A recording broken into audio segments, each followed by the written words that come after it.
What's up, my friends, and welcome back to the very last video in my 7 Things You Didn't Know About the 7 Gelfling Clans series. Today, we will be concluding with the Vapra clan. Number 1. The controversy of the AllMadra. We all know that the Vapra clan is home to the AllMadra, the Skeksis appointed queen of all clans. But although this is a prestigious, important role, you might be surprised to know there is a bit of controversy surrounding this leadership position.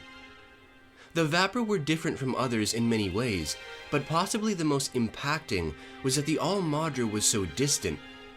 In other clans, Madra literally means mother, meaning that they are there for all the important events in every child's life, even adopting a child in extreme circumstances.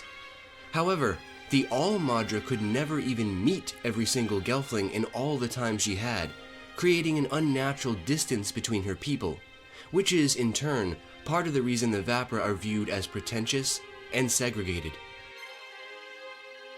Number 2. Chrysalis Day. On 2 special nights throughout the Trine, all Gelflings celebrate a day called the Celebration of the Sister Moons, a day in which all 3 moons appear fully visible in the sky. In Harar, the day before is called Chrysalis Day, a day honoring the Vapran sigil animal, the Unimoth. Unimoths are very mysterious creatures, and that is because they have no set life cycle. Even the most gifted of sages are unable to predict when these pods will spring to life, and in fact, many never do. So to honor this creature, on the day before the celebration of the moons, the Vapra line the streets of Harar and release special lanterns into the sky, mixed with an uneven distribution of flammable dust. So, as they light them and release them into the sky, it not only simplifies the flight of the Unimoth, but the unpredictable pattern of life. Number 3. Harar Port Market. A few Gelfling settlements have well-known ports and market of trade, but none are quite like Harar Port Market. From street performers to far dreamers, from repair shops to food stands, the streets of this market were filled with the ever-changing sights, sounds, and bountiful goods. But the most unique aspect was that this market was also a gathering spot for all Gelfling clans. The Sifa clan even arrives in fleets when the winds favor it, and at any given time you could find Sprighton, Stonewood, and even Deucen traders all selling and shopping together. How interesting that in a land known for its extreme hierarchy, prejudice, and privilege, you could find the best melting pot in all of Thra. Number 4. Vapra Hot Springs. Even though Harar was in a constant state of winter, high up in the mountains you could actually find the best hot springs in Thra. Because of their distance from the main city, they could only be reached by calling upon experienced guides that could lead you up the treacherous icy cliffs and jagged rocks, oftentimes through blizzards. But as you reach a certain point of the inner mountains, the weather clears and you are finally treated with the beautiful sight of brilliant bubbling pools of green water, perfectly hot, filled with minerals, and filled with wise Gelfling from all walks, sharing stories and sentiments on life. Number 5. The Cuisine of Harar. Because of their proximity and easy access to the wondrous port of Harar, Vapran food was very unique in that they were the only culture that included all other clans' dishes in their own dishes. Seafin and Groton spices, fruits and vegetables from the south, as well as fine meats and fish, all prepared in the traditional manner of each clan.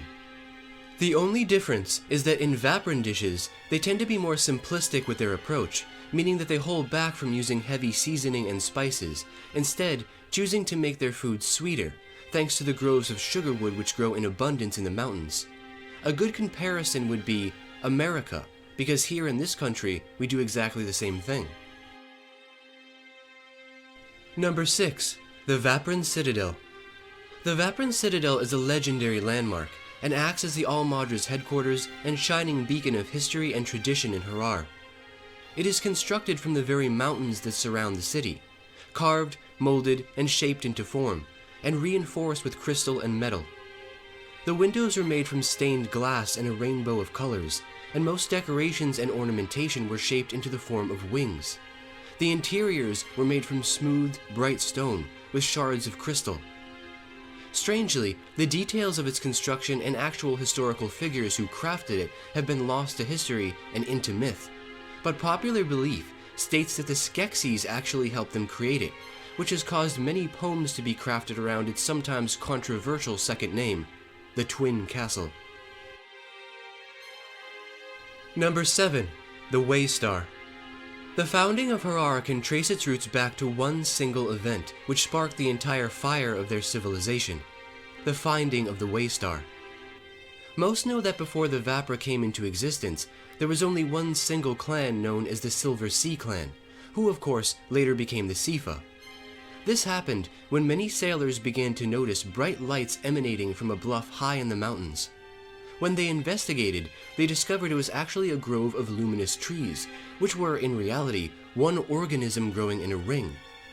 These new founders decided then that much like their beloved Unimoth, they had been guided or drawn to the light of the trees, and this became the foundation and very first settlement of the new Vapra clan.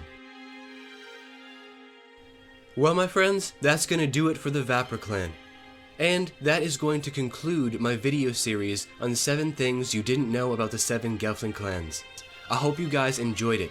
But for now, leave all of your thoughts and opinions down below in the Great White Void.